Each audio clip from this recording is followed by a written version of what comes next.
So I leave it there for questions. Just as his namesake, the famous football player Paul Walsh at Liverpool, Tottenham, and Manchester, Dr. Patrick Paul Walsh went through multiple successful career stages. After the completion of his PhD in economics from the London School of Economics and Political Science, he held academic positions at the Trinity College, Dublin, KU Leuven, Harvard University, Columbia University, and additionally, he held multiple reputable academic fellowships.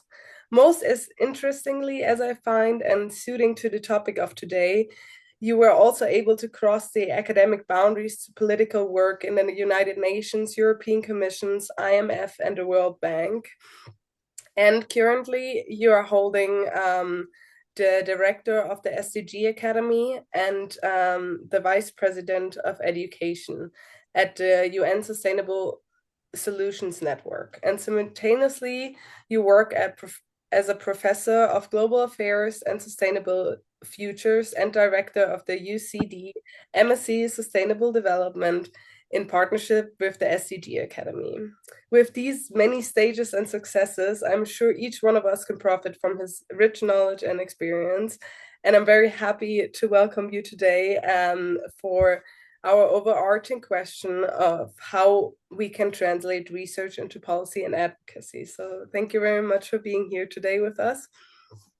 Yeah, I heard you're gonna start with a little session for us. Yeah. Yeah. So I prepared some slides. So I'll go on for maybe 15 minutes, and I know there's some interesting questions to prepare. And it's true. Hopefully I get to it in the slides, but this thing about science policy practice interface. It is true that, unfortunately, a lot of academics or scientists are involved in, academic peer review and academic writings and academic papers in what I call peer-reviewed or even commercial journals like Nature, Springer Nature, and so on. And there is a question mark on how, let's call it the science. It doesn't have to be science. It can be social science, humanities, arts, but how the science gets into policy or into legislative change, or would actually affect outcomes in companies, communities, and so on. So there was a time before citations and academic citations when the only way you could show impact as an academic is actually, to show that something happened in terms of policy change, or in a hospital setting, or a society, or in a community. But I guess there is a perception out there that there's a disconnect between academic scholarship and what's actually happening in companies or NGOs or communities or in government. And I think this disconnect is very real. And unfortunately, then, I think some of your concerns is that the science is not getting into, and good science is not getting into policy and corporate work of companies and work of communities and households in particular. So what I'm going to do is just very briefly just say where we are with the SDGs and where this science policy practice interface is at a European or a kind of global level. But I do want to get down to the individual, or down to the more practical levels as well. Thank you for the kind introduction. I should say the fact I've been in many academic institutions and have gone on leave or sabbaticals into intergovernmental institutions in general is because I'm old, and I'm sure everyone on the call will have hopefully a similar journey. But yes, I have tried to be on both sides of the fence to understand how science is created and how it's actually implemented in these intergovernmental settings. So I'll come back to that in a while. SDSN, just to say, under Professor Jeffrey Sachs, it's really academics and lawyers that are trying to come together to help partnerships implement the SDGs, Paris Agreement, and biodiversity frameworks at all levels of governance. So it could be inside universities, it could be inside corporates, it could be local government, regional government, global government, but it's just academics trying to take a lead in these partnerships between government, the private sector, and NGOs to actually come together in SDG 17 in partnership to implement these frameworks. SDG has, or SDSN has about 2,000 learning and knowledge institutions, and about 60 countries have a chapter, including, I'd say, Nigeria and Ireland and Malaysia and so on. You probably know the networks. The policy analysis is done in Paris, which generally creates the SDG dashboard, which is ranking of countries on SDG performance, or the happiness report that came out yesterday, ranking countries on happiness outcomes. And there's other reports as well. The SDG Academy, which I have responsibility for, works on content. So there's about 60 courses on edX, which you can do self-paced for free, and for a small fee get certified. But actually in our library, we've all the MP4s of all the 15-minute lectures right across the course. So there's 2 million minutes of material there that you can just download as an MP4, and you can actually repurpose and use AI to translate if you want to into different languages. Just because content is free doesn't mean it's used. So we've been working closely now with governments and with corporates and universities and NGOs to partner on how you'd actually put this content into some form of accreditation. So it could be a degree or some professional development cert or some HR run that you would do in a company, but we're working more closely with these ideas. And then we are working on a little bit more on thought leadership. So for example, even if you had all the plans and money in the world and all the knowledge to implement the SDGs, you do need to upskill and reskill all the labor force. So people forget that, and you have to build capacity in people at all times, which is what we're doing here. And then lastly, which is more relevant to your question about science policy interface, we are working with communities on open science, open data, open education resources, because there is a problem in that knowledge for the SDGs doesn't necessarily exist. And knowledge that exists up on the internet in the English language or in academic journals is kind of quite censored. So there's a lot of knowledge that's indigenous knowledge or knowledge that's outside of this that should be incorporated.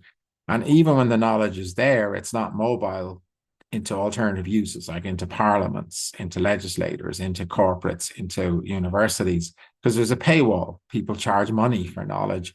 And this is very, very problematic. So we'll come back to talking about open science and open data and open education resources in a while. I did want to, I know you guys know about the SDGs, but I'll share the slides and I'll just show you the evolution of SDGs. I feel there's a continuum in the UN right back to the Universal Declaration of Human Rights, where all of these moments, if you like, that happened in terms of sustainable development coming to the front and center. It didn't just happen at one moment in time like 2015. It actually was a continuum of development through the UN projects, and it still is. And the one that exists at the moment, obviously the 2030 Agenda for Sustainable Development and its means of implementation. And I'm not going to describe, I'm going to get to the question, is that we do have obviously problems in the world, like we runaway climate change, we've biodiversity loss, we've pandemics breaking out, like meningitis in the UK at the moment, which is mutating. We have issues in terms of inequality, social inequality, and access to education, access onto the internet. We can see exactly where this inequality is emerging. We have, unfortunately, poverty is still a problem, particularly across Africa. And obviously, breakouts of these conflicts are getting worse and worse. Risk of vulnerability to famine is getting worse and worse, and we have demographic issues. And finally, obviously, issues to do these dystopian threats or futures, which the Secretary General called out in 2021.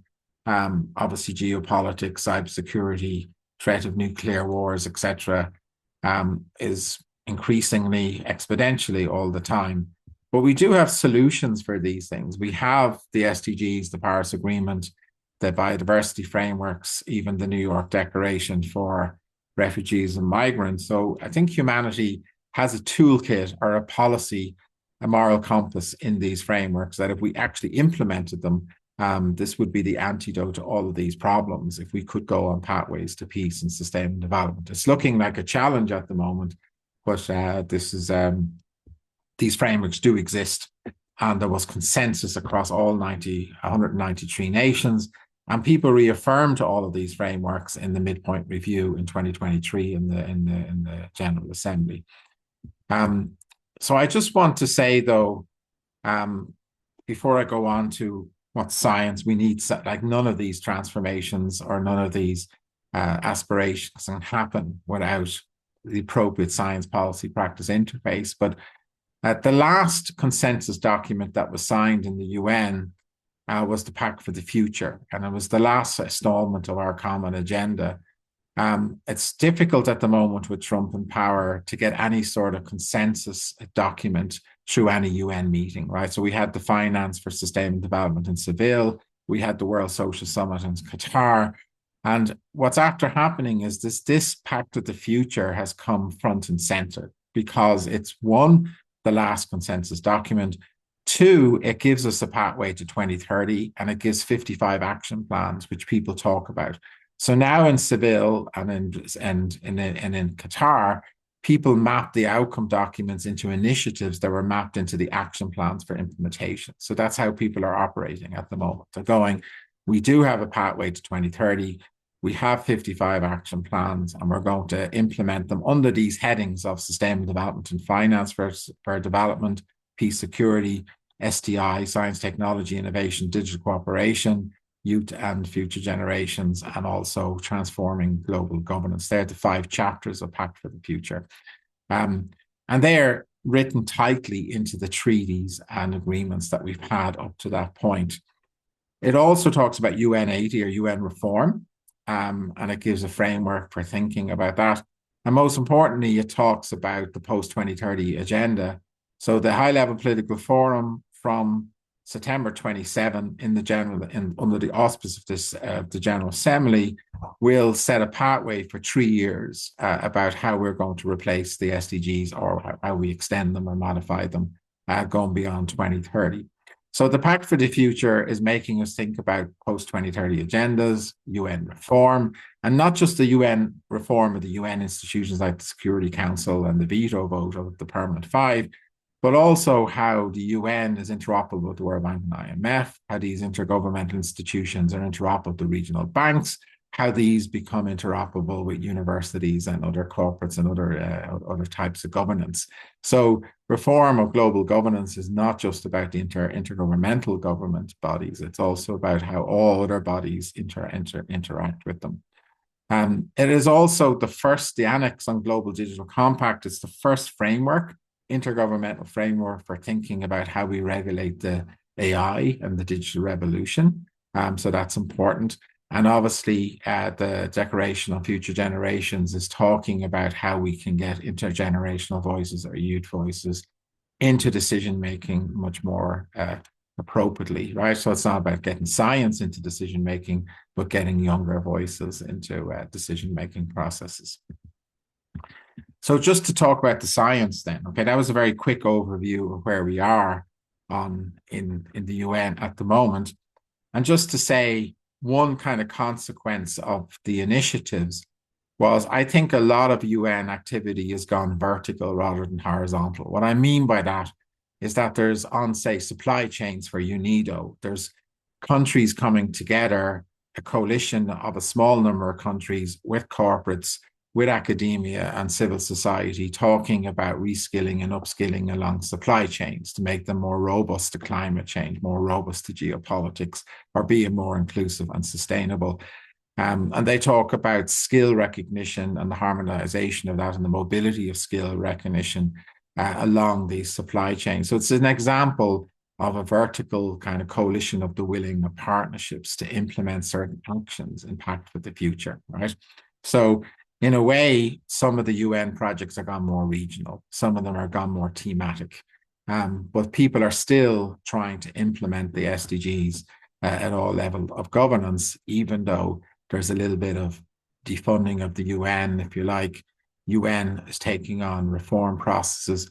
UN is electing a new Secretary General, which is always destabilizing, particularly when you have no budget and you're in a reform process. So there is a sense of chaos, I guess, in the UN. But like in life, you win the game, a football game, the Paul Walsh analogy for Liverpool. You win the football game not when you score goals and the winning goals. You win it when things are going wrong, when you have to defend, when you have to fight. That's when you win games. When you stay in the game and you stay on the pitch, that's when you actually win games. Of course, the glory is taken at the end by the people who score the goals. But the UN is in that process of reform and challenge. And hopefully, these sort of external pressures and shocks actually mean something good is going to come out of it, something better, something stronger. And of course, we need that to happen because at the end of the day, we need peace and sustainable development. We do not need the dystopian futures that were outlined by the Secretary General in 2021. Just to say about science policy practice interface and what influenced me. So I've been president of this statistical society the year before last for 3 years, but I was also an editor of their journal and a member going back to 1992. But this statistical society was formed after the Irish famine in 1847, where there was a bit of despair in some ways about where do we go next coming out of the famine. But some academics in Trinity College Dublin, particularly the Whately professor, decided to set up a statistical society. And his rationale is that if you bring together stakeholders, like the people in the government departments, like people from academia, like people from civil society, the media, etc., the unions, that if they work in partnership together, they can come up with public policy and solutions that can solve things, right? Bring you out of a famine situation. And in some ways, even when we were poor country, our HDI was similar to a lot of African countries in 1950. So we're a very poor agrarian society. And now, of course, we're one of the richest countries per capita in the world. But it was done because we had a capital plan that was put together largely in this society, but also by what we call the social partners, right? There was clear planning on trade liberalization, on FDI, on the transformation of land, the transformation of education, the transformation of lots of different systems.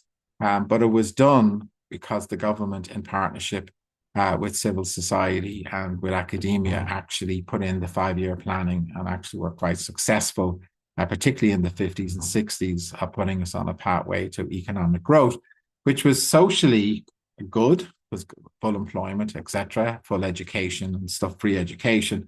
But unfortunately, environmentally, not so good because our record on, let's say, biodiversity and water quality, air quality, we've had our challenges. And in some ways, the SDGs is about that. It's good to have peace. It's good to have economic and social development, but you also have human development, but you also have to have environmental sustainability. And so there's a lot of work to do. So it's not a perfect story, but this is a story of where, how did science get into policy in Ireland? Well, you actually set up a forum and a society where they directly brought in the bureaucratic side of government to talk with academia to actually come up with the policy and plans to set the country on its pathway to economic and social successes. One thing, though, unfortunately, in the early days, the government, particularly the bureaucratic side of government, was very strong. And the legislators, if you like, or the TDs and the members of parliament were quite weak. They were like regional representatives from districts around the country.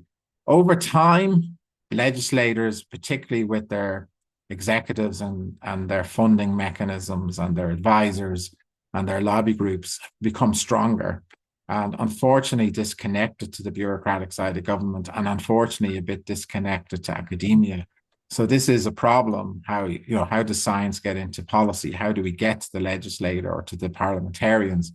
And this is a problem, I think, across so many different countries, that there is a disconnect between the legislator and those who are, and the public at large. And of course, one of the consequences of that is the scientists get lost in this. We'll come back to that issue at a more national level in a second, but in terms of science policy interface in the UN 2030 agenda, the first thing is that scientists are asked to get involved and get consultative status for the high-level political forum in the UN. This is the body that reviews and sets the agenda, even for post-2030 for the UN. And it reviews governments, like in their voluntary national reviews, but it also reviews the impact of stakeholders and stakeholder consultation of implementing the SDGs at all levels of governance. Okay, so that's one. It's the most open body, HLPF, if you read about it, in that it allows major groups and other stakeholders a seat at the table to respond, to get involved in agenda setting, to hold side events, to respond in speeches. So this type of mechanism is why Greta Thunberg, for example, could stand up and make her speeches inside UN meetings, was because of the mechanisms in terms of the stakeholder, major groups and stakeholders inside the UN system, where they have most rights at the HLPF. But academia, academic and education institutions, or science and technology innovation communities have a seat at the table. And I sat at that table during the negotiations of the SDGs, representing STI, or the science community at the time. But this continues. The technology facilitation mechanism, this is a subcommittee. The SDI forum and the technology facilitation mechanism and platforms is a subcommittee of the HLPF. But again, there's 10 independent scientists who work at the transfer of tech from rich to poor countries to try and make sure that there's technology transfer to induce, if you like, and equalize standards of living or sustainable development across countries. That's a subjective. The Global Sustainable Development Report, again, there's 12 academics appointed across regions by various demographics. And that is the main science policy practice interface report of the UN, which they're doing now. I'm going to show you in a second. And there's a consultation going on at the moment, but they're reporting in 2027, which is an important year because that's when we're actually starting the process of thinking about what happens post 2030. And I've already mentioned academics getting involved in the writing of governmental reports like the voluntary national reviews and the local national reviews, which is basically about peer review reporting of how you're implementing the SDGs at a national level or a governmental level. I was involved in the prototype of the first, if you like, Global Sustainable Development Report under the HLPF in 2015. I don't know whether you can see me there in the middle. And that stage, there was 61 scientists across many countries and different policy briefs. Now they reduced it down to a smaller amount. But one of the graphs we did on that report is when people say, well, what is the science policy interface all about? What are you talking about? So in a UN context, for example, here is when we understood, year zero was when we understood we had problems with asbestos, for example, or tobacco or smoking or climate change. But then we track when science actually got into national policy, region, or global policy. And what you can see is that sometimes when you go to a General Assembly meeting or a UN meeting, or even ministerial meeting or leader meeting, or when you go into your local parliament, people go, we don't understand your papers, academics. We don't understand your methodologies and your recommendations. They're hard to read and you're always too slow. When we want information, we need it, to happen quickly. We can't, wait 5 years or 10 years for information. But then the reply to this is this graph, is that when science knew there was issues over the ozone layer or acid rain or climate change, it took, anything between 60, 80, 100 years for policy to react at a national, region, or global level. So who is slow here? Who is not using the science, or why is it not getting into policy? So that's kind of the disconnect then, why this isn't happening. But clearly for it to happen, you do actually need institutions. You do need, for example, universities to reward impact, or for people to take time out and to actually lobby. Like, so for example, the European institutions at the moment are preparing their multi-annual funding, MFF it's called, and you'll have all sorts of lobby groups in the European Parliament and in the European Council, representing business. But very few academics are going to turn up saying, keep spending on the SDGs, overseas development aid, keep the budget for biodiversity loss, keep the budget for building capacity in Africa, because they're just somehow not incentivized by the universities to actually get on a plane, go to Brussels and actually lobby and say, these are my scientific papers. This is what has to happen. Like, you have to obey the science. You cannot be listening to other stakeholders who are in the room as well.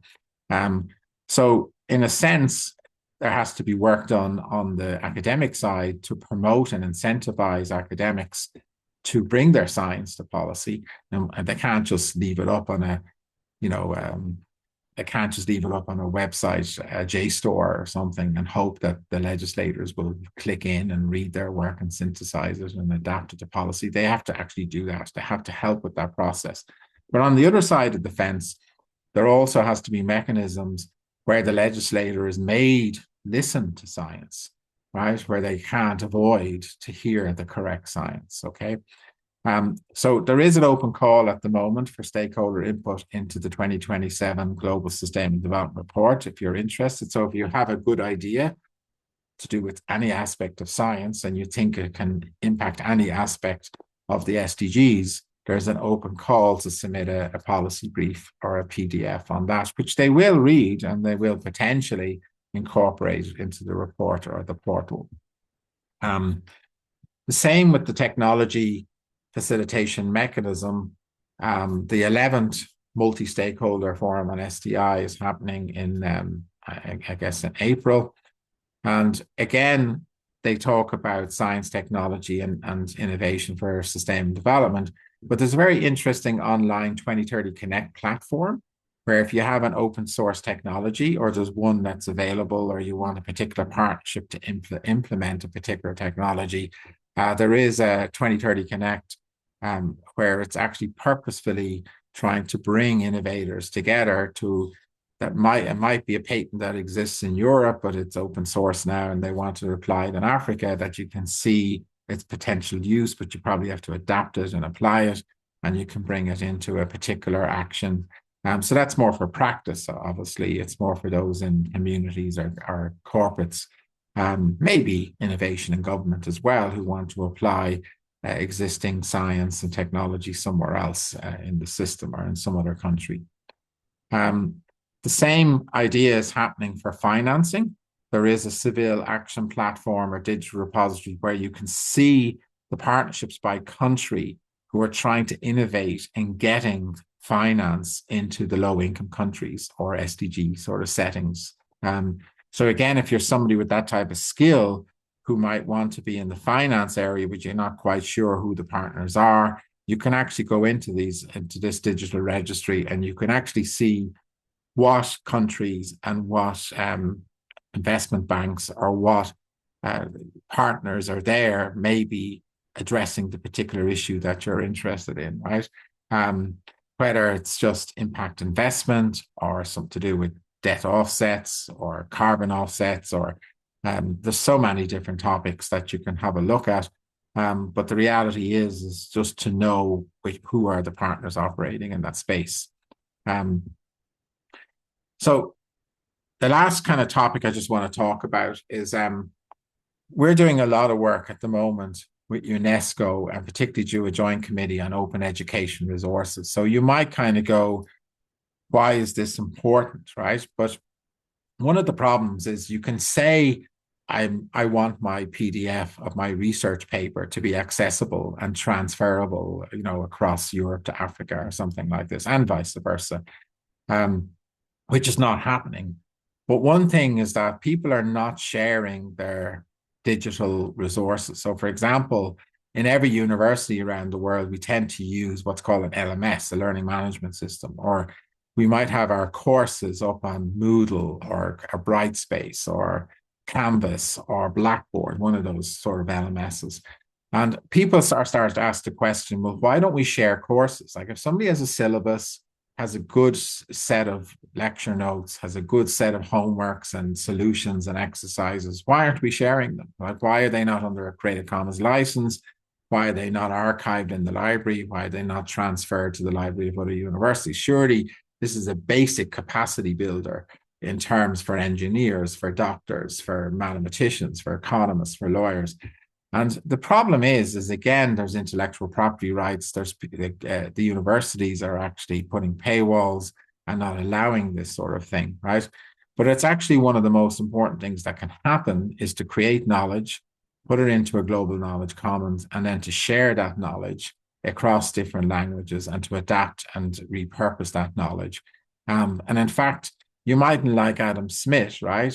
His background, but he understood globalization would happen, but he also understood that the only way to have equality across the world is actually to share knowledge. And this is something we are not doing, is actually sharing knowledge. So it's not just that we're not the science is not just getting into policy, which is the question today, but we are not creating science or knowledge in general which is basically reflective of Indigenous people, of different cultures, or we've left censoring, or we've a problem with knowledge equity up on particularly digital platforms. And then we're not actually allowing it to be accessed and repurposed and move with perfect mobility across the world, right?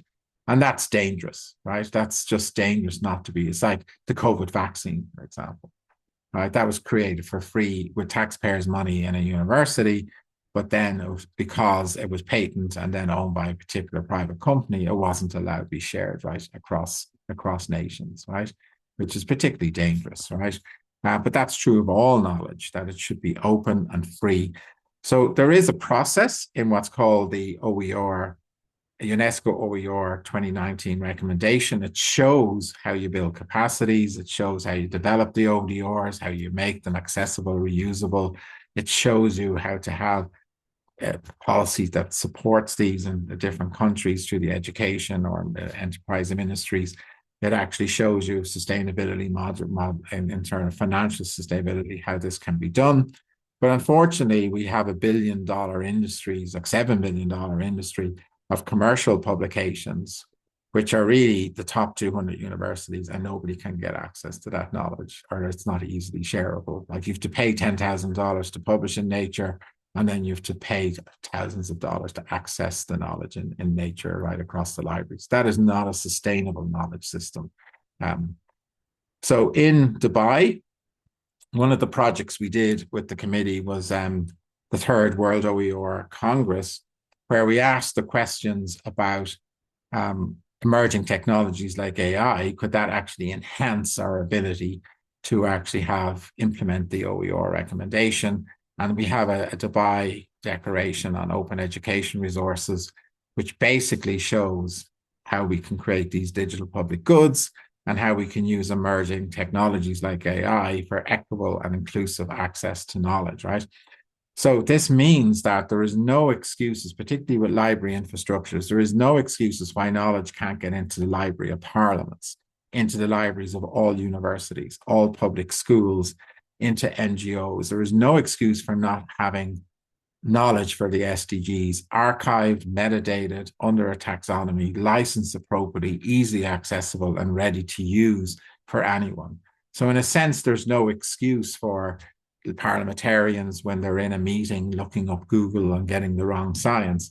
I mean, the science should be in their folders. It should be in their minutes and their agendas that there is the appropriate science. So there's a lot of work to be done to make this would be what I call the digital infrastructure that you would need to allow science get into policy. The good news is that there is a highway, a publicly owned digital highway, which is libraries. They use the same DSpace. So they're not like internet web providers, which are different in China to Europe. They're not like applications, which are different to China to Europe. They actually, the purpose of DSpace, which is a digital platform, which basically allows access and archiving of appropriate resources, of digital resources like open education resources, which moves freely right across the world into every place, covering 70% of the world's population. And if that's done appropriately, you can get knowledge right up into the tablet of a student, of a teacher, of somebody in a corporate doing ESG sustainability, of a parliamentarian who needs the particular science. But again, it has to be peer reviewed. The infrastructure has to be there. The licensing has to be there. The policy frameworks have to be there. But it is possible. And it does address this issue of how do you get science into policy? And it's not just on the academics like me to go on sabbatical or to mix your institutional, like it can't be me creating it and then on the other side accepting it and implementing it. There has to be a policy framework, an infrastructure, a licensing framework for how knowledge gets into policy and how it gets into the libraries of parliaments, into the libraries of corporates and universities in particular, and so on. So when you're asking me what is the biggest problem with science policy practice interface, the biggest problem is that one, the academics are not necessarily writing. They're not looking for academic peer review and academic citation. They're not looking for impact in stakeholders in government policy, for example, right? Secondly, when they create this knowledge, it's paywalled and it's left censored, right? So it's not an open system of people can create knowledge for free, can access and redistribute knowledge for free. It's not an open system. To do that, you have to let the libraries do their work and to actually create a commons licensing, and you have to do that appropriately. And then finally, these infrastructures, you have to purposefully work with parliamentarians or with corporates in ESG, for example, parliamentarians in terms of SDG policy. You have to work with these partners to purposely disseminate and synthesize and translate this knowledge into their settings and into their meetings, which is the responsibility of librarians, but also the academics themselves, right? So this is not easy, but I think we'd all agree that if you could trust the science that's there, it's archived appropriately, it's cited appropriately, if it was free to create, free to access, free to distribute, and got into the hallways of legislators and into their meeting folders, etc., the world would be a better place, right? Because we could transfer science into policy and practice more effectively. We're a long way off of that, but the sad part is the technology and the means of doing it is there. It's just not, the frameworks are not incentivized inside the universities, in the policy of the governments, and in the policies of the libraries. It's just not incentivized. But I think, as Adam Smith said, you will not have a world of equality if you don't let knowledge to be freely created and access and move. Thank you very much. That was a really insightful session, and I really appreciated, especially that you gave ways where people can already do something now and can have a little bit of homework to help the SDGs move forward. I think that's really great, especially in the framework of the Green Fellowship. You also talked about how the UN is facing issues right now, especially because of the global situation in general. And my first question is centered around that as well. It's about the political and societal climate that we find ourselves in right now, and where science appears to be the trust inside is decreasing. And the question is, what needs to happen for scientific work to regain public trust, and for sustainability to return at the center of policy discussions, as well as how can science be communicated effectively in this polarized situation that we find ourselves in? Yeah. Yeah. No, it's a big question. So I think what you're like in a very general level, I think what you're referring to, let's say climate denial or distrust in climate analysis, right? So I think from a scientific level, one thing that has caused a problem with the ICCP is that like what the science they produce are the pathways of to net zero or the sort of pathways to what they think, the 1.5 or 2% when they look at global warming and what damage. It is consensus science. It's a science kind of so rigorous that every country can agree, yeah, I think this is a pathway, it's a lower bound sort of thing, right? The problem with that was a lot of other scientists saying, yeah, but you're not quite looking at the intersection of global warming in terms of air or climate and, say, ocean and ocean health. Because when the ocean gets warmer, the absorptive capacity of the ocean gets weaker and it doesn't countervail any sort of carbon in the air. It doesn't acquire it and store it in the ocean. So it's not surprising that we're getting warmer quicker because you haven't looked at the interaction. This is Rockstrom, obviously, the interaction of ocean and air, or in other words, land, air, and ocean. There, you're not really looking at how they intersect in terms of carbon bases and carbon releases and carbon absorption. And of course, when a non-scientist looks at this and says, well, that's not great, guys. You know what I mean? Like, so you're telling us we're doomed or we have a certain clock or timetable to do something. And now it's turning out that you're wrong. It's happening faster and for reasons that you understand. So this is not very helpful, right? So that does create a distrust a little bit in science, right? Now, of course, there are those who are trying to say, listen, humanity can't control this. And in a sense, the Trump administration is not saying that there's no fires or droughts. They're just saying that it's not climate. This is humanity cannot influence climate. It's not climate induced. And they think that it can't be mitigated.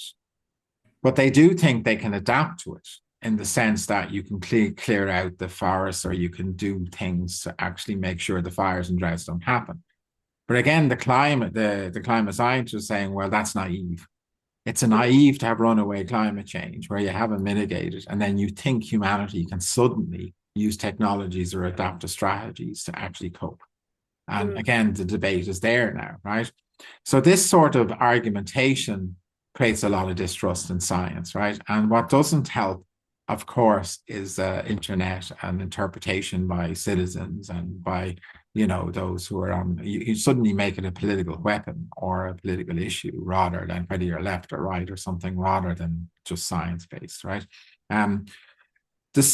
The real problem here, though, is that I've heard talked about, though, is that I feel the real problem here is that who runs government at the moment, right? And it's these legislators or parliamentarians who are, people voted from villages from any walk of life, who are popular people, I presume, and care for their constituency, I hope, to a point. But they come into the parliamentarian and they are not taking seriously as much as they used to in the past, the bureaucratic side of government. So if you remember Whitehall in the UK and Yes Minister, it was always the bureaucrats who had lifelong kind of appointments, the smartest of the smartest in society who made the 10, 15, 20-year plans, a bit like China at the moment, and who basically the ministers would do something and they'd have a pet issue, but generally speaking, it was Whitehall who ran. It was the civil service, the bureaucratic side of government who ran the government, right? If you look at America now and you look at different countries across the world, it's not true that the bureaucratic side of government. So suddenly it's a distrust. It's not just a distrust in science, it's actually a distrust in government, right? That we don't actually, people who run the health sectors or the education sectors, we don't actually hold them with the degree of respect that they understand how to roll out an education program or a health program or whatever. So the kind of bashing of science is going alongside, I think, the bashing of the bureaucratic side of government, right? And this is very problematic, right? So how do we get this all back into action? Well, there has to be I actually think, like in the UN system, I actually think there are recommendations coming through that in parliaments, like European parliaments or parliaments of any country, there should be stakeholders in the room. You should have the right of women and youth and academia and the corporates to present a case on every single issue. And that it shouldn't be just left up to those who are regionally voted in, that there actually is a process in the bureaucratic side, but also in the legislative process to have consultation and to sound out, let's call experts in their constituencies. And that again would mean that there could be a little bit more faith and trust and power in these constituencies. But at the moment, they've lost their voice in the parliamentary system, but also out in the social media, they've lost their voice. And then these things then intersect. And before you know it, people are not trusting scientists, they're not trusting government people. But the reality is that the legislator is running away with lobby groups and with different interest groups. It's not as tight on the bureaucratic or academic side as it used to be. It is in China and other types of structures and kingdoms and stuff where they tightly link government and academia. But of course, there's freedoms associated with democracy and political freedoms. But on the other hand, if our so-called democracy is running away with just interest groups rather than, a bureaucratic side and academic and underpinned by academic and science, then we have a problem, right? Then we have a problem. So I think it's a crisis of political institutions, that's what I'm trying to say, not a crisis of academia. I think it's a crisis of ethics in political institutions. This is our problem. So if you want to correct the science policy practice interface, you start with a reform of political institutions. Very interesting take. I really appreciate it. Could you share one example where you were able, or you and a team was able to translate research into policy, and one time it didn't work, and what you and we can learn from these situations? So there was one thing in Ireland called the grocery order, right? So we had it's a bit of a long story, but we had things called bread wars and milk wars in supermarkets. So what was basically happening is the big supermarket chains were starting to offer milk and bread for free. And that seems a strange thing to do, right? But they were building traffic so that when you came into the supermarket, they had you, and then they charged higher price on biscuits and chocolates and other things, right? So they were using these known value items as a traffic builder. It's like an advertising tool. If you come into the supermarket, your staples are free, like bread and milk, but then they get you by charging higher on other goods and services, right? Because consumers couldn't really process the price of 20,000 products in a supermarket, but they knew the price of some important staples, right? So the Irish government came in with this idea of banning below cost pricing right across the board. And this was called the grocery order, right? But what we suddenly, as an academic though, we started doing game theoretical modeling, etc. We kind of realized that the wholesaler and the retailers were starting to use this, particularly with digital technology on the till. So you'd have loyalty cards, and they knew below cost pricing was not allowed. So the big wholesalers would push up their costs, and they knew the retailer couldn't price below them. So suddenly, like the Musgraves or the big wholesalers started to control the retail sector, and grocery prices were very expensive. So our argument is that this ban on below cost selling was actually starting to be manipulated by wholesalers to actually create supernormal profits and lack of competition and so on, right? So we wrote paper, it was published in journals in California. So we wrote papers on the grocery order to abolish it. And eventually we worked with the bureaucratic side of government, Department of Enterprise, civil servants there, to do a consultative process and to do a policy doc that we bring into Parliament. And we did that. And then when we brought it into Parliament, we actually faced the lobby groups because these guys were big, Musgraves. These were big, powerful companies, like billion-dollar companies who wanted the grocery order. So they were screaming, why are politicians listening to some crazy paper written by a few academics, a game theoretic structure? Like, we're going to change policy on the basis of an academic paper. Like, is this really going to happen? But we did get support. Now, actually, the Taoiseach Micheál Martin, who at the time was the TD, was the member of Parliament responsible for industry, said, yeah, he's going to do that because we kind of realized. And then we had to bring it through the upper and lower house and then bring it into law and go through the different stages. And it took about 7 years. And this is just one paper by an academic, and then you basically working it through the bureaucratic. And I think all academics should learn this. If they have a passionate issue and they want to change something, you've got to bring it to the end. And you've got to work with the partners to bring it to the end. So that's how hard it is, right?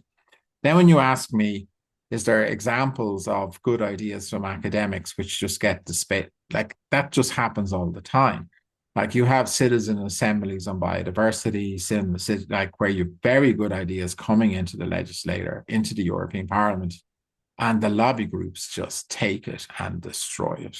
And its implementation is not in the interest of people or civil society or the public good in general. It becomes the way it's implemented becomes kind of the product or suited to a particular interest group, whether they're agricultural or whether they're pharmaceutical group or so on, right? So the lesson in that type of analysis, so it's a very good question, was you actually see that academics and academic institutions and how they're funded, I mean, they should only get recognition when they bring science into change, into legislative change, or into a practical application. And that should be the focus of rankings of universities and so on. If you don't do that, people leave the research up in JSTOR and it doesn't go anywhere. Potentially it doesn't go, unless some maverick politician kind of goes, I need some evidence to support something I want to do for my constituency. And they literally read the papers and synthesize them, and they have that sort of personality to actually bring something into law. But very rarely does that happen. So that's the disconnect I think we're seeing between science and policy here. Yeah. Very interesting take again. I really liked a new introduction of a solution to how universities could be ranked, because as you mentioned, this system is inherently flawed, and rich institutions in rich countries are profiting from it, and it doesn't help us equalize our global system at all. So really interesting suggestion here. I have a question of Vikrant, so you can unmute yourself and yeah. Hi, Vikrant. How's it going? Thank you, sir, for all your insights. Truly exceptional. And I could sit here and ask you 20 different questions, but I'm going to stick to the confines of one. And this is particularly from the aspect of the youth, because that is a domain that I've personally been involved in for the better part of a year and a half now. Yeah. And one of the biggest discrepancies that we've managed to identify is the fact of the matter that there exists quite the flurry of resources out there when it comes to youth engagement and giving them the set of resources to actively be involved on the ground. However, there still is a disconnect between how these resources are put together. And more often than not, we see them put together from the lens of the global north. Where do you reckon is there a discrepancy, and how do you think we can fix this? Yeah. So I might be a bit controversial in my view here, right? But when you read the 2030 agenda, and I think it's paragraph 55 in particular, it talks about a partnership, an intergenerational partnership, actually. And why that was written that way is that if you think of young people who become famous football players or ballet or musicians, or think of what the parents of the household put into them. There's normally a grandparent or a parent or an uncle or a brother who has gone to every game, supported them in every way, has put money into it, transportation, time, into making sure their voice is eventually developed and heard, right? And it doesn't matter, whether they're an engineer or what. So what I'm trying to say here is that and even inside the university, maybe things are changing with academics focusing on these ridiculous publications, but there was a time when their purpose was to bring them through degrees and make sure they get a good job or get into a good master's or get into a good PhD. And then these are not young people. Academics were older people helping young people, right? So I think the first thing in terms of mechanisms for ensuring the youth get their voice or get their place in a job or get them into a government department or a corporate is the partnership with older people is really important, right? So the first advice I'd give to any youth group is not to be rejecting all the old guys or something like this. Not even close, right? You've got to build alliances with the older people who are willing and able to give you a voice and who want to just support you. They're not interested. And there's many, I would say 80% of older people are like this. I think they actually are nice and they're helpful and they want to see their kids do well. They want to see everyone else's kids do well. And there is this continuum that we need. We need from preschool to K-12, right through the labor force, people who are caring for nature, caring for peace, caring for people, and they are supported. They get through school, get through what they need to learn into the governments, into the corporations, and so on, right? And that's the way I think about youth empowerment. I don't think of it as something where, youth have to have a place at the table. Youth have to have a voice that's heard because they, like at the end of the day, 60, I'm a fire horse. So I was born 60 years ago. And so there's 12 zodiac signs in Chinese and 5 elements. So if the fire horse comes around every 6 years, right, that happens in the blink of an eye. And in the bigger picture, we're all looking out for future generations, people who don't even exist yet, right?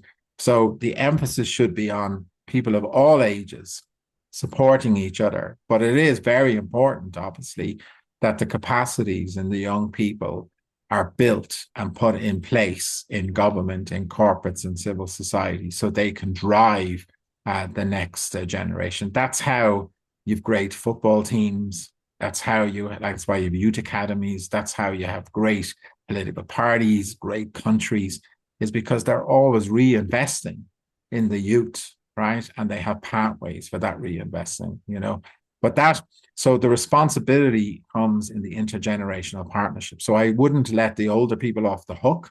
And I would just say, no, these are the partnerships we have to create to make sure these voices come true and these capabilities come true. So that's what I believe is in the UN 2030 agenda. So I don't particularly like separating out youth from science, for example. I think it's very natural, given our undergrad degrees and masters and PhDs and postdocs and young lecturer programs. I think it's very natural for science to be looking to younger people to create their capabilities and to give them voice and to search for the big ideas and the greatest knowledge and to share that knowledge appropriately. So I'm going old school here because I know it's not happening that way, but this is the way it used to be, right? Even in the 50s, this is the way it used to be, right?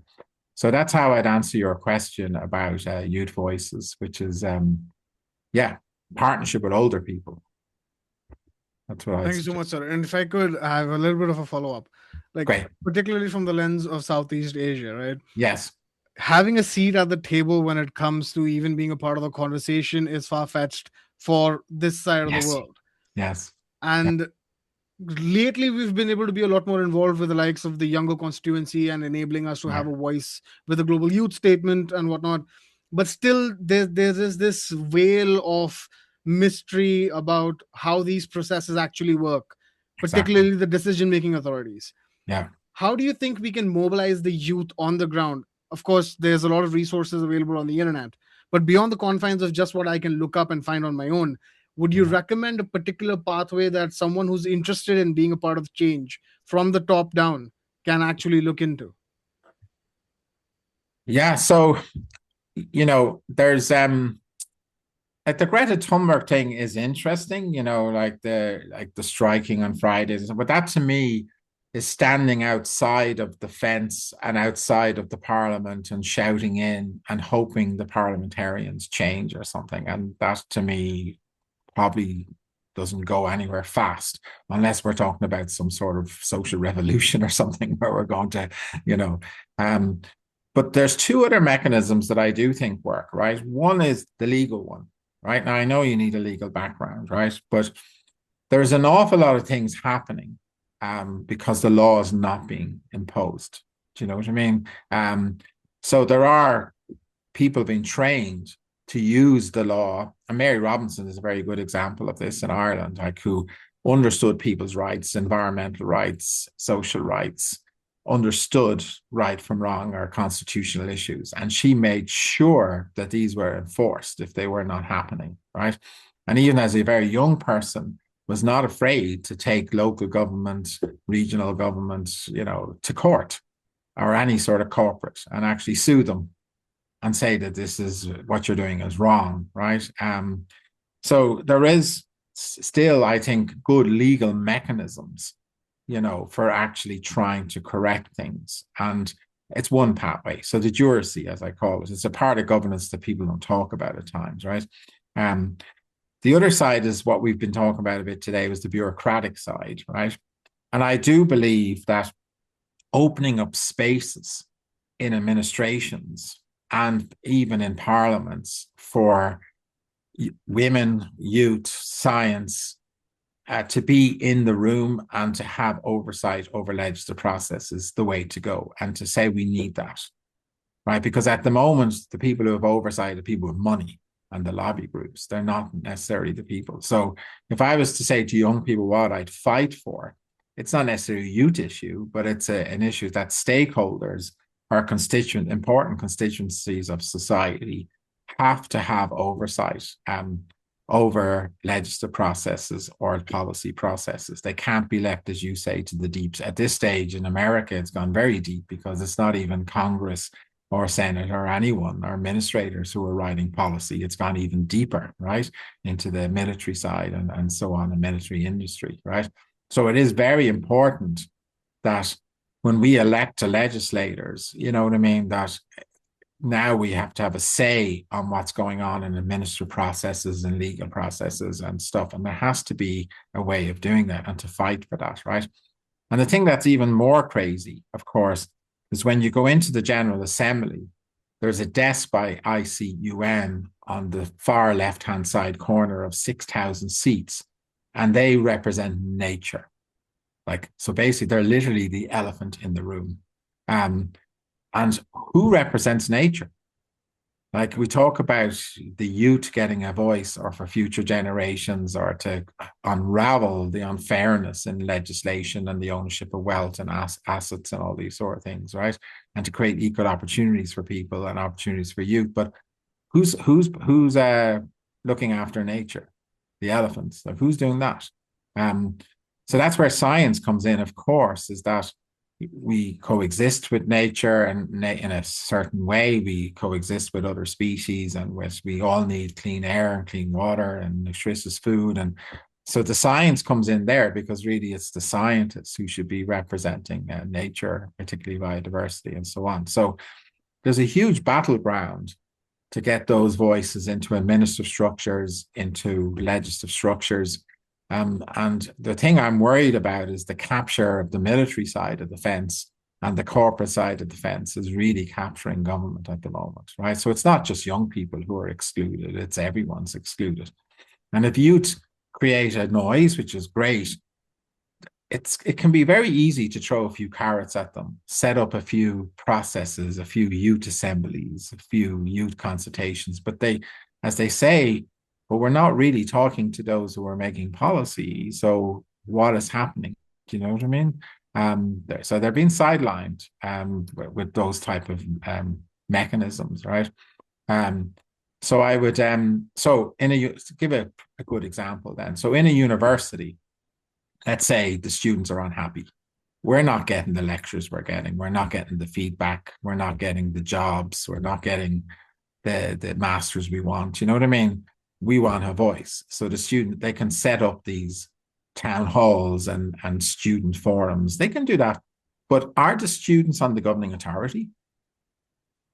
Do they have votes on the governing authority? Are they on the academic councils?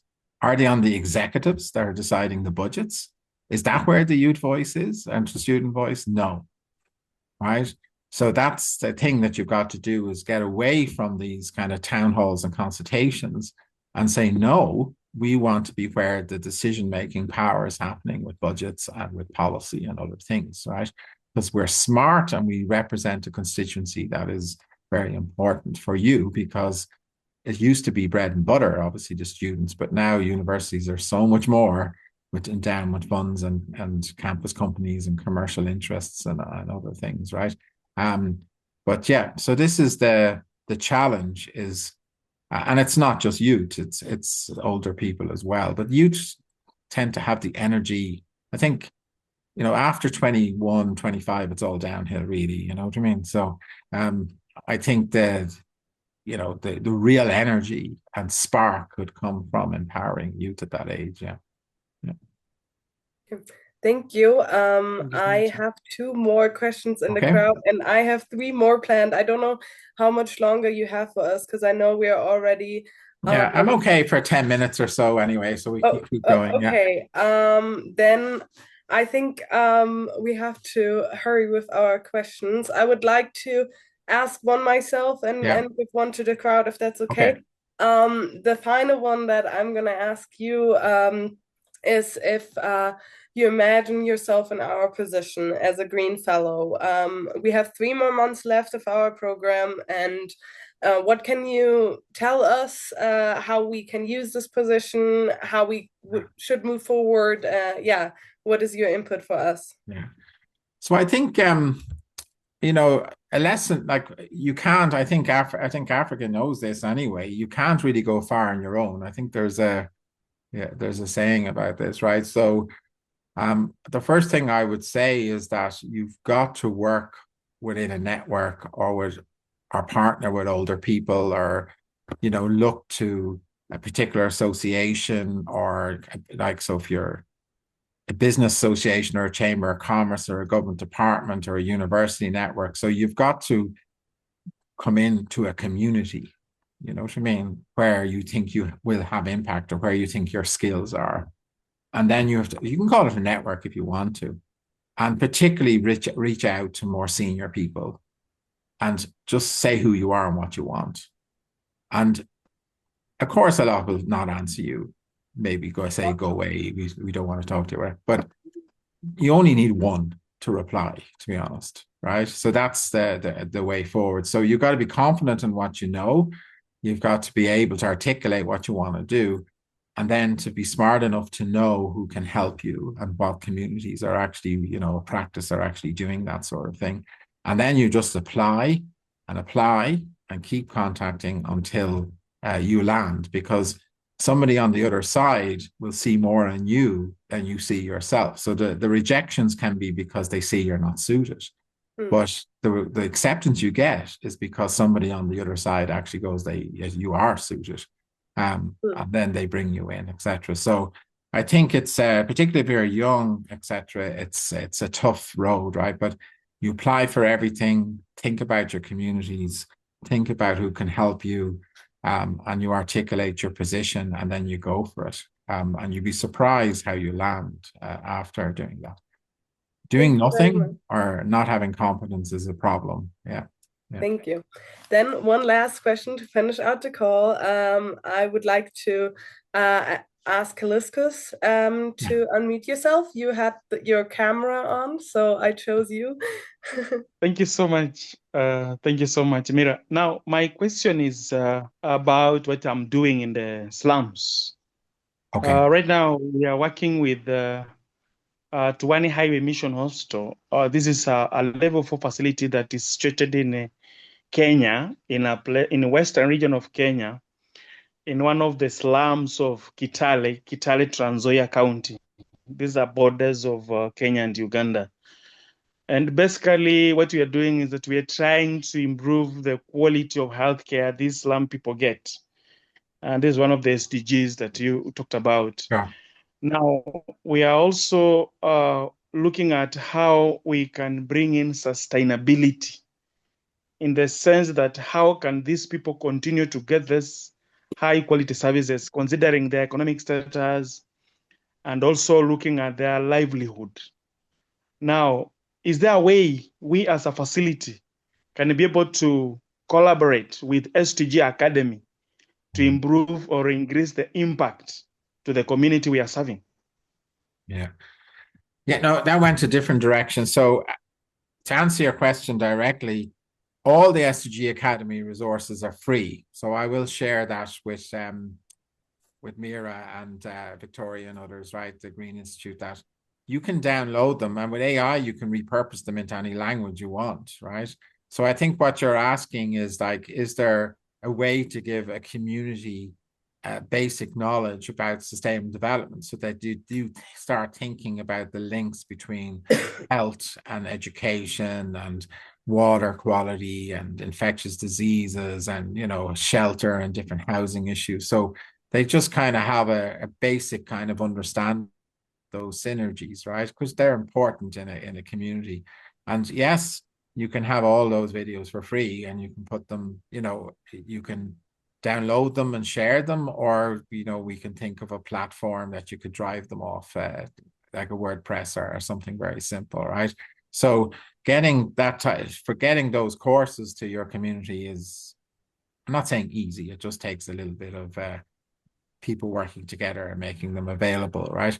But I guess the thing I thought you were going to ask is because in Dublin at the turn of the century, we had slums in Dublin, and somehow we had to reform them. And a lot of it was education around water use and, you know, and washing hands. And a lot of it was education. But one thing I thought you were going to talk about is try to link to local government in some way, or try to link local government and an extension service, an NGO, with some international investor, because there is money out there for impact, right? But the impact, that money has to be traceable, and, you know, that maybe, and people have to have confidence before they hand over this type of money. But I'd always kind of recommend for sustainability to work with what I call the district or local government, and to try and, for extension services, try to then get funded by a third party.